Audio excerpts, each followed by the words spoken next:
2018년의 마지막 주일이 되었습니다. 옆에 있는 분들과 인사를 좀 나눠봅시다. 당신이 옆에 있어서 너무나 은혜였습니다.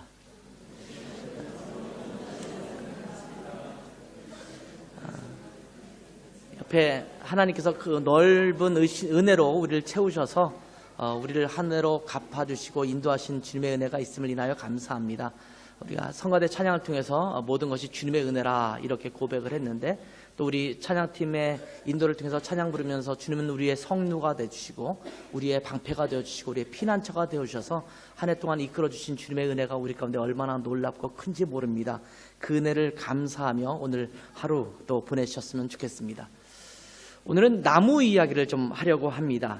사람들이 나무를 많이 심기도 하는데 그 나무를 심는 이유가 있습니다. 우리 교회에도 주변에 보면 나무들이 굉장히 많아요. 이 나무들을 이제 심고 또 가꾸고 이런 것들을 하게 되죠. 그럴 때 어떤 나무를 심을 때 이 나무를 왜 심는가를 이제 결정하면서 보통 심게 되죠. 저는 우리 교회 나무를 몇 가지 좀 심었으면 좋겠다라고 생각하고 있는, 마음에 벼르고 있는 나무가 있어요. 그 중에 하나가 이제 포도나무를 하나 심어놨으면 좋겠다. 성경에 많이 나타나는 나무를 좀 심어놓으면 좋겠다는 생각이 들어요. 호신탐탐 기회를 노리고 있습니다. 무화과나무도 하나를 좀 심었으면 좋겠다는 생각이 들고, 올리브나무, 감람나무도 하나 심었으면 좋겠는데 이 감람나무는 겨울에 잘 견딜 수 있을런지 이게 고민이기도 해요. 또 은행나무도 하나 있었으면 좋겠다. 2개 심으면 냄새가 많이 날 수 있으니까 열매가 많아서 하나만 딱 갖다 심어놓으면 좋겠다는 생각도 들고, 아무튼 나무를 심으려고 하는 이유가 있죠. 목적이 있습니다. 저는 이제 대부분 지금 말씀드린 나무는 성경에 나타나는 나무들, 은행나무를 빼고는 성경에 나타나는 나무이기 때문에 우리가 좀 성경 말씀을 읽고 또 주변에 돌아가면서 보면서 이게 성경에 나오는 그 나무지라고 생각하면 좋겠다라는 생각 때문에 그런 나무를 심었으면 좋겠다라는 생각이 들어요. 그런가 하면 우리 교회도 여러 가지 나무들 중에서는 열매가 맺혀지는 나무도 있습니다. 처음에는 그게 뭔지 몰랐는데 나중에 보니까 먹을 수 있는 열매가 맺히는 나무들이 있거든요. 또 어떤 때는 모과나무가 있어서 모과를 잘 쓸어서 또 지난해는 올해는 모과차도 좀 만들어 먹고 그렇긴 했습니다. 어떤 나무는 열매를 얻기 위해서 이렇게 심는 나무들이 있습니다. 사과나무, 배나무, 또 포도나무, 감나무, 이런 과실나무들은 열매를 얻기 위해서 심습니다. 그런가 하면 어떤 나무들은 관상을 위해서 심습니다. 눈에 보고 즐기기 위해서 심는 나무들입니다. 소나무라든지 사철나무라든지 아니면 향나무라든지 이런 나무들은 우리가 그냥 나무를 심어놓고 보기 위해서 그렇게 심는 나무들입니다. 어떤 나무들은 목재를 얻기 위해서 심기도 하지요. 백향목이라든지 참나무, 오동나무, 느티나무 이런 것들은 목재를 얻기 위해서 심겨진 나무들이 많습니다. 또 어떤 나무들은 꽃을 피워서 그 꽃을 감상하기 위해 심는 나무들이 있죠. 제가 이 교회에 처음 구입하고 들어오면서 요 앞에 개나리를 쭉 심어놨었는데, 이 개나리는 봄이 되면 화사하게 피는 노란색 꽃을 보기 위해서 심어놓은 그런 꽃입니다. 진달래, 라일락, 목련, 벚나무, 수국, 장미 이런 나무들은 주로 꽃을 감상하기 위해서 심는 나무입니다. 물론 나무는 딱 한 가지 목적만을 위해서 심는 나무도 있지만 여러 목적이 같이 또한 내포된 나무들이 있죠. 관상도 되지만 나중에는 또 잘라서 목재로 쓰기도 하고 또 과일을 얻기도 하고 또 꽃도 피우기도 하고 이런 여러 목적에 의해서 또한 심는 나무들도 있습니다. 그런데 어떤 나무를 심었는데 그러한 목적을 달성하지 못하게 될 때 그 나무는 단지 땔감이 되고 맙니다. 저희도 뒤에 나무들이 교회에 여러 나무가 있는데 어떤 나무들은 이 나무를 왜 심었지라고 말하는 나무들이 있어요. 늘 저를 힘들게 하는 나무들이 있어요. 저를 막 힘들게 만드는, 항상 가시를 찔리게 만들고 그것 때문에 며칠을 아프게 만들고 이런 나무들이 있어서 늘 베서 없애버리고 자라지 못하게 하는 나무들이 있어요. 그 전에 있던 교회가 심어놨던 교회인데 늘 그것이 궁금해요. 이 나무를 도대체 왜 심어놨을까? 사순절을 생각하면서 가시나무를 만들어서 면류관을 만들려고 이걸 심어놨을까? 이런 생각을 들기도 하는 나무들이 있거든요. 그럴 때는 잘라서 버리게 되는 경우도 있어요. 그런데 이런 나무들은 어떤 때 보면 땔감으로도 사용하기 어려운 나무들도 있습니다. 이거는 그냥 잘라서 땔감으로 떼기에는 화력도 별로 좋지 않은 그런 나무들도 있습니다. 잘 타지 않고 화력을 얻기 힘들어서 연기만 나게 하는 나무들도 종종 있지요. 연기가 많이 나니까 그런 나무는 봉화를 올릴 때는 참 좋겠습니다만 지금 시절에 봉화를 올리는 시절은 아니기 때문에 그 나무는 그렇게 쓰잘데가 없을 것 같습니다. 물론 세상에 있는 모든 나무들이 각자의 목적과 의미가 있어서 이 땅에 자라고 있겠습니다만 말입니다. 오늘 본문에 보니까 그런 성경에 자주 등장하는 나무 중에 한 가지의 나무가 등장하는데 그것이 바로 무화과 나무입니다. 무화과는 왜 심느냐? 무화과는 무화과라고 하는 열매를 얻기 위해서 심게 됩니다. 꽃을 피우지 않고 과실을 맺는다라고 해서 무화과, 꽃이 없는 과실이라는 이름을 갖고 있는 나무입니다. 그렇지만 사실은 꽃을 피우지 않는 것이 아니라 열매 속에 거의 숨겨져 있다시피 하기 때문에 꽃이 없는 것처럼 보이게 되기 때문에 사람들이 이 나무를 그냥 무화과, 꽃도 없는데 갑자기 열매가 열리는 나무 이렇게 부르게 된 것입니다. 여러분 무화과 나무를 보셨는지 모르겠습니다만 무화과는 목재로 사용하거나 땔감으로 쓰기에 합당치 않은 그런 나무입니다. 배 뱉고 자라는 경우도 많기 때문에 그 나무가 단단한 것도 아니어서 이게 목재로 사용하기도 어렵고 또 땔감으로 쓰기에는 너무 그 화력이 나지 않는 그 얇은 가지들밖에 되지 않습니다. 물론 굳이 불로 뗀다면 뗄 수 있는 거지만 화력을 위해서 키우는 나무는 아니라는 말씀입니다. 사람들이 무화과를 심는 이유는 무화과를 얻기 위해서입니다. 무화과는 굉장히 열매가 달죠. 지금도 이제 슈퍼라든지 이런 데 가면 무화과, 파이겐이라고 부르는 무화과를 굉장히 많이 팔게 되는데 무화과 열매가 굉장히 달아서 그 열매 자체를 그냥 먹는 경우가 많고요. 또 이것을 약간 말리듯이 해가서 겨우 내내 말린 무화과를 먹는 경우도 많습니다. 약재로 많이 사용하기도 하는 그런 열매입니다. 무화과 나무를 심는 주 목적은 말씀드렸다시피 열매를 얻기 위함입니다. 물론 나무가 크게 자라면 그 나무에 그늘이 지어서 사람들에게 그늘막을 주는 쉼의 자리를 주는 그런 목표도 있겠습니다만 그늘을 만드는 용도로 이 나무를 심는 것은 아닙니다. 아무튼 오늘 말씀은 무화과에 대한 예수님의 비유의 말씀입니다.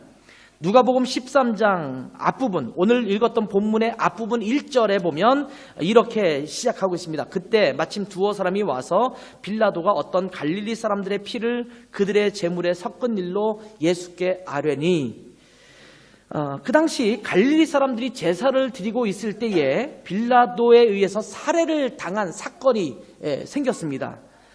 이에 대해서 제물에 피를 섞었다 이런 표현을 쓰게 된 것입니다. 이러한 이야기는 갈릴리 사람들을 동정하는 이야기가 아니라 갈릴리 사람들이 죄를 지었기 때문에 그런 참사를 당했다라고 이렇게 이야기하는 이야기입니다. 그러자 예수님께서는 갈릴리 사람들이 당신들보다 더 많이 죄를 지었기 때문에 그러한 참사를 당하겠느냐라고 이야기하면서 실로암 망대가 무너져서 18명이 죽은 사건을 다시 한번 거론하십니다. 그 죽은 18명이 다른 사람보다 더 죄가 많아서 그런 참사를 당했겠느냐 이렇게 반문을 하시는 것입니다. 얼마 전에도 인도네시아에서 쓰나미가 일어나서 수백 명이 죽지 않았습니까? 어떤 분들은 그렇게 이야기하는 경우도 있어요. 이슬람을 믿어서 그렇게 된 거야. 아니면 그쪽에 우상을 많이 섬기니까 그런 참사가 일어난 거야. 이렇게 말하기도 하지요. 모든 참사가 하나님의 심판에 의해서 그렇게 이루어지는 것은 아닙니다. 물론 어떤 것들은 하나님이 이 세상을 심판하는 도구로 쓰임받기도 하지만 그렇게 무작정 그런 일들이 일어났을 때 그렇게 호도해버리는 것은 무책임한 말일 수가 있습니다. 왜냐하면 그러면 그들에 비해서 우리가 엄청나게 그럼 의로운 사람이냐? 그렇지 않거든요. 우리도 그러한 참사를 통해서 죽을 수 있을 만한 죄를 짓고 살아가는 사람들입니다. 우리는 하나님의 은혜로 이 땅을 살아가고 있을 뿐이지 그런 참사를 당하지 않았다고 해서 우리가 의로운 자는 아니라는 것입니다. 물론 그러한 참사를 당한 사람이 의롭느냐? 그렇게 말씀하시는 것은 아닙니다만 이렇게 5절에 말씀하시죠. 너희에게 이르노니 아니라 너희도 만일 회개하지 아니하면 다 이와 같이 망하리라 이렇게 말씀하고 있습니다. 이 땅에 주어지는 모든 삶 속에서 하나님 앞에 회개하지 않은 모든 영혼들은 하나님 앞에 똑같은 심판의 잣대로 우리를 대하시겠다 말씀하고 있는 것입니다. 그러면서 오늘 읽었던 본문의 이야기를 하시고 있는 것입니다. 연말이 되었습니다. 오늘은 마지막 52번째의 주일입니다. 연말이 되면 우리가 꼭 해야 되는 것들이 있습니다. 그것 중에 하나가 바로 결산이라는 것입니다. 어떤 의미에서든 어떤 영역에서든 결산을 꼭 해야만 됩니다. 우리의 인생이 작년으로 끝나지 않고 2018년이라는 1년을 주셔서 1년 동안 더 살아왔습니다. 물론 어떤 사람은 내가 지금 나이가 몇 살인데 더 살아야지, 그러면 지금 올해는 안 살면 되겠느냐, 이 나이에, 이렇게 말씀할 수 있겠지만 나이와 관계없이 유명을 달리하는 사람들이 주변에 굉장히 많이 있거든요. 근데 하나님께서는 우리에게 생명을 주셔서 2018년이라는 한 해를 더 살게 해주셨다는 것입니다. 그렇다면 내게 또 우리에게 주어진 1년의 삶을 결산해 보아야 한다는 것입니다. 하나님께서 우리에게 1년이라는 시간을 더 주셨다면 우리에게 그 1년을 통해서 받으시기를 원하시는 것이 있다라는 말씀입니다. 하나님은 우리에게 우리의 삶을 통해서 열매를 받으시기를 원하십니다. 그래서 예수님은 우리들에게 오늘의 비유를 통해서 열매를 맺으라 라고 강력하게 메시지를 전해주시고 있는 겁니다. 자, 올 한 해를 이제 다 보냈습니다. 며칠 남지 않았습니다. 그렇다면 여러분에게는 올해 한 해를 보내면서 열매를 얼마만큼 맺었는지 여러분 자신을 돌아보실 수 있겠습니까? 열매를 얼마나 맺었습니까? 여러분은 한 해 동안 열매 맺는 삶을 살아오셨습니까? 아마 2018년 새해를 시작하면서 엊그저께 같이 느껴지는데 벌써 1년이 지났단 말이에요. 근데 그 새해를 시작하면서 나름대로 여러분이 여러 계획들을 세웠을 것이고 한 해를 시작하면서 결심한 것들도 아마 많았을 것입니다. 성경을 읽기로 결심했던 분도 있었을 것이고 또 전도를 하겠다라고 결심한 분도 있었을 것입니다. 기도도 더 깊이 있게 하겠다라고 나름대로 결심한 분도 있을 것입니다. 큐티를 잘 해보겠다라고 결심한 분도 있을 것입니다.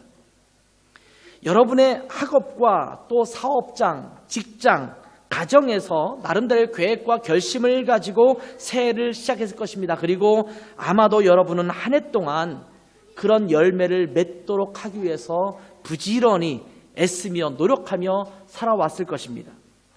인격의 열매를 맺기 위해서, 또 학업의 열매를 맺기 위해서, 사업의 열매를 맺기 위해서 노력을 했을 것입니다. 그리고 신앙의 열매도 잘 맺으려고 나름대로 열심히 애를 썼을 것입니다. 그런데 이제 한 해를 며칠 앞둔 마무리하는 이 시점에서 한번 되돌아볼까요? 여러분은 열매를 풍성히 맺으셨습니까?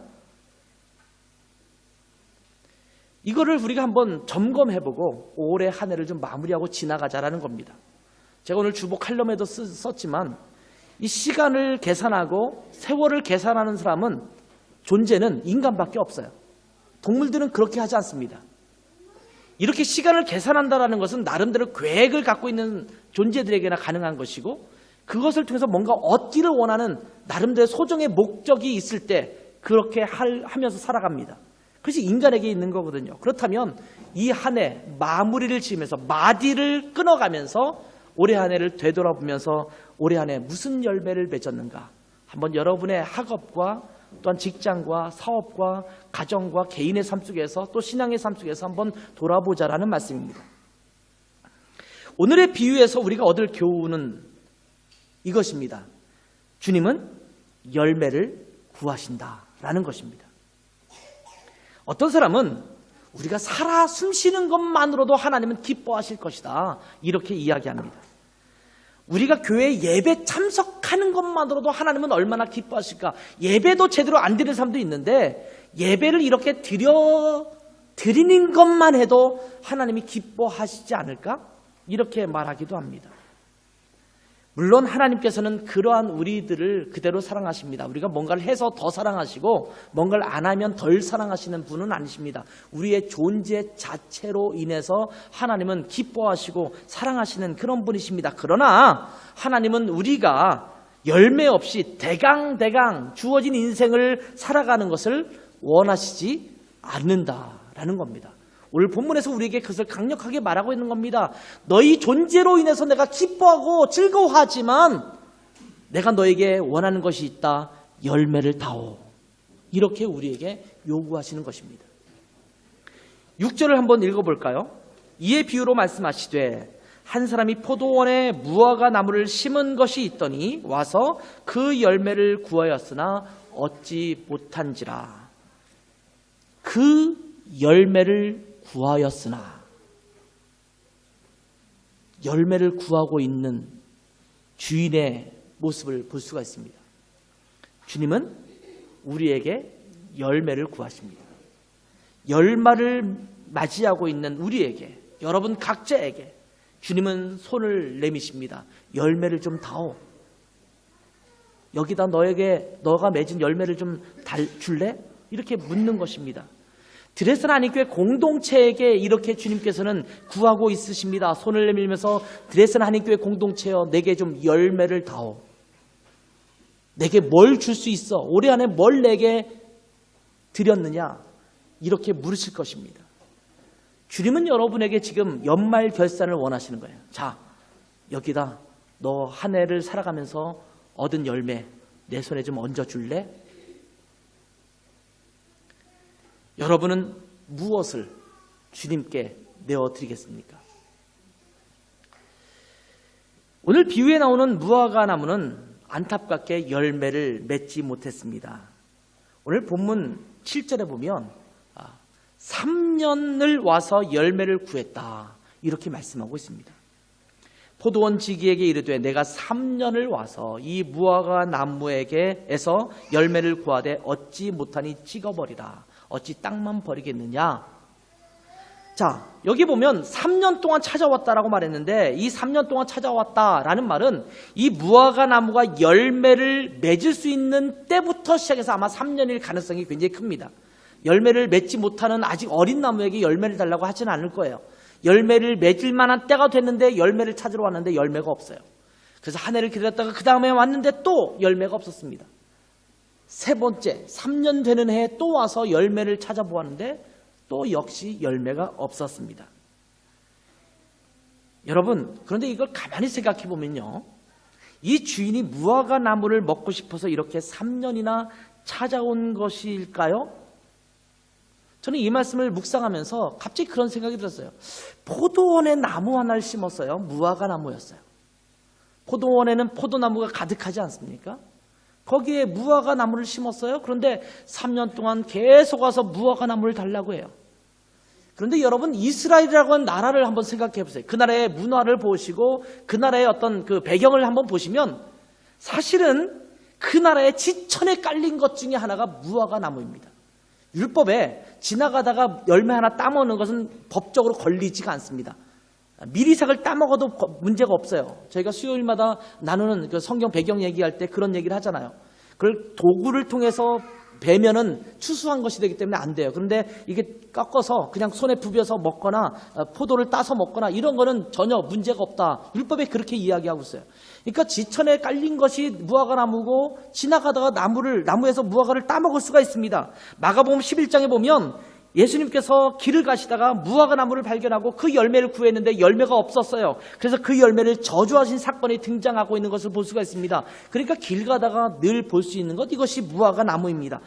그만큼 길가에 널려 있는 것이 무화과입니다.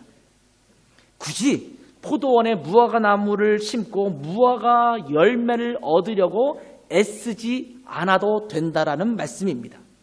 그런데 이 포도원에 있는 무화과 나무에서 열매를 지금 구하고 있다라는 말이에요. 왜 이럴까? 저는 한번 깊이 한번 생각해 봤어요.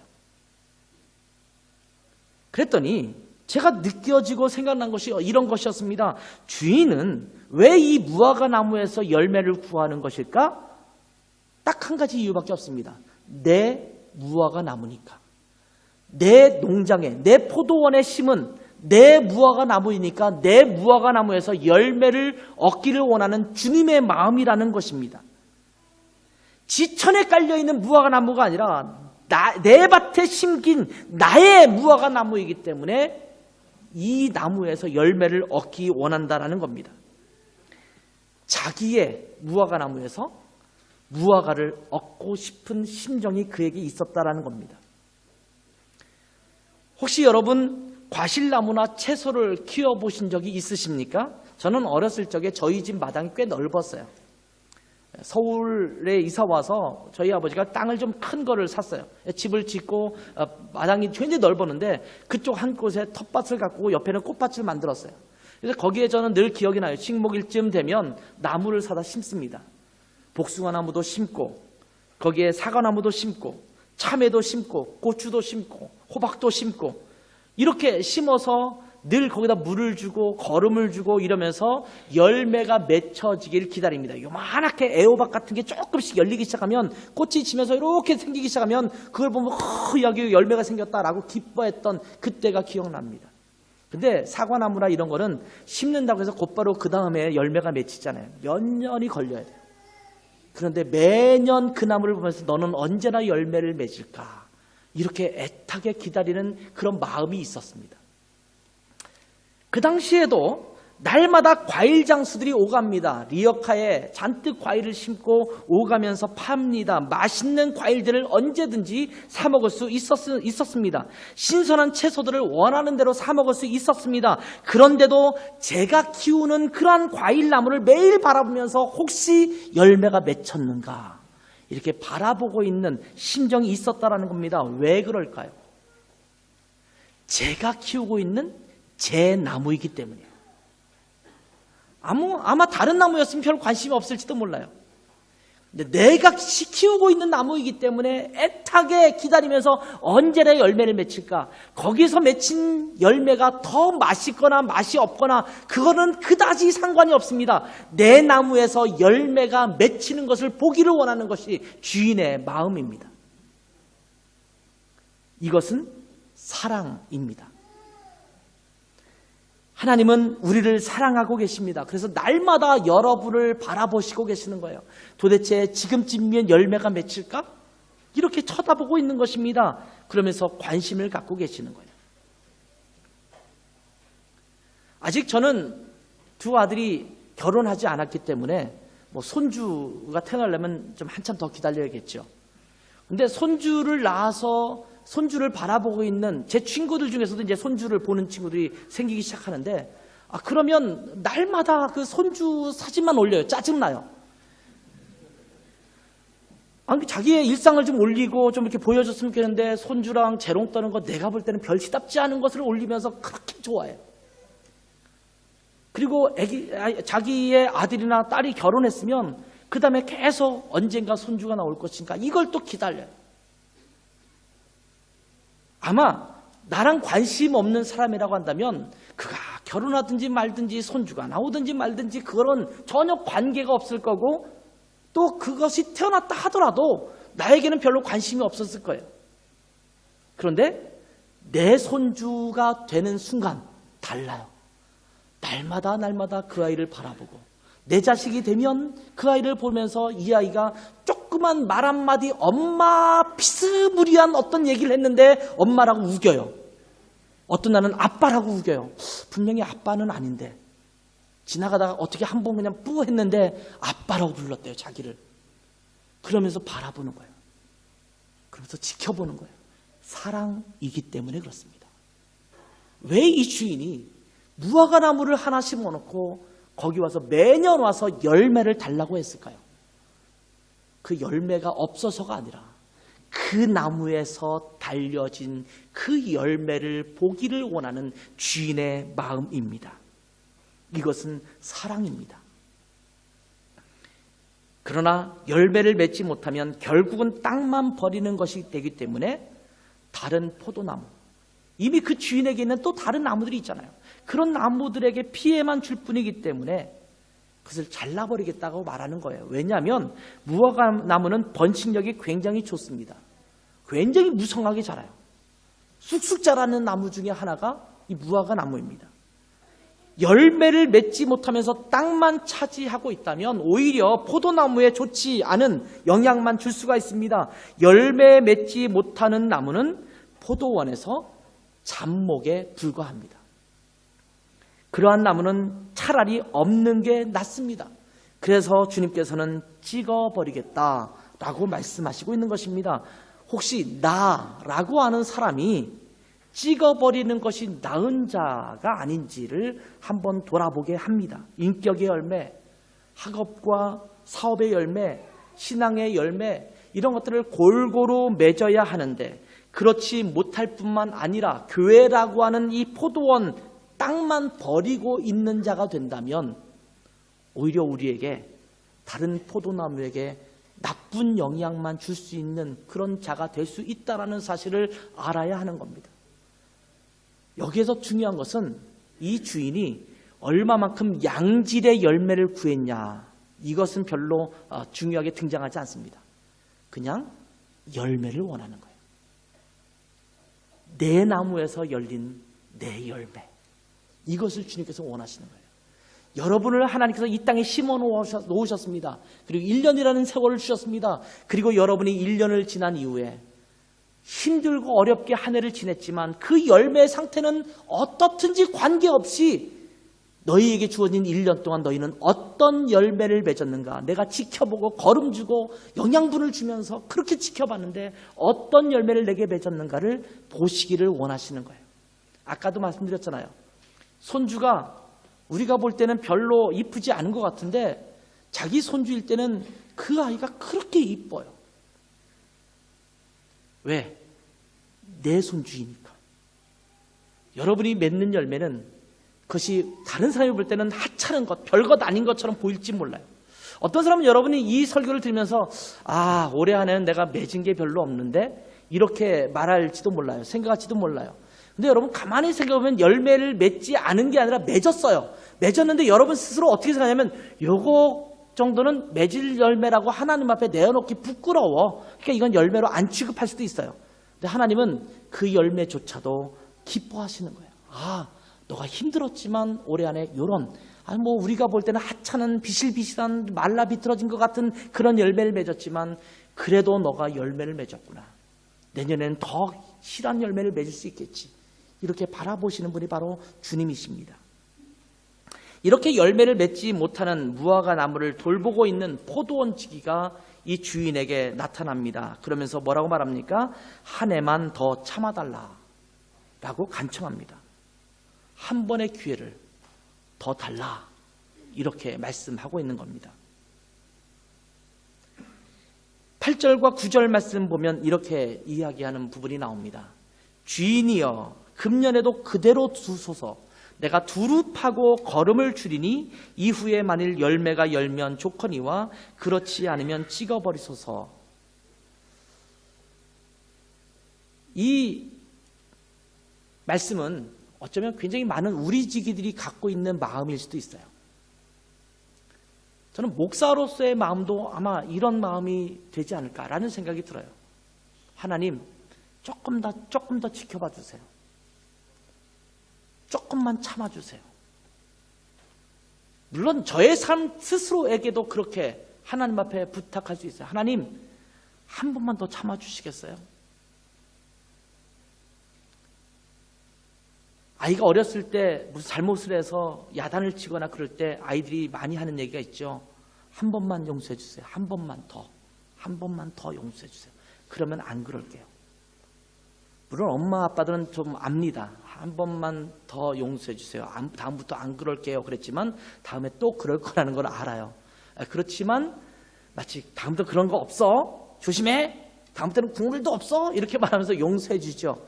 근데 다음에 또 한 번만이라는 이 말은요, 사실은 어쩌면 딱 한 번이라는 의미는 아닌지도 몰라요.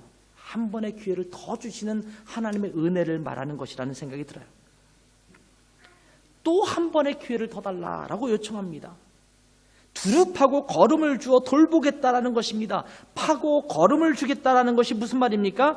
우리의 땅을 기경하는 것을 말합니다. 좋은 토양으로 만드는 것을 말합니다. 어떤 토양이 좋은 토양이냐면 성령으로 충만한 토양이 좋은 토양입니다. 하나님의 말씀으로 가득한 토양이 좋은 토양입니다. 내 스스로가 열심히 하는 것, 이것은 좋은 토양이 아닙니다. 자기 노력과 자기 생각과 자기의 능력과 자기의 계획으로 가득 차서 뭔가를 하려고 하면 오히려 그 땅이 더욱더 단단해집니다.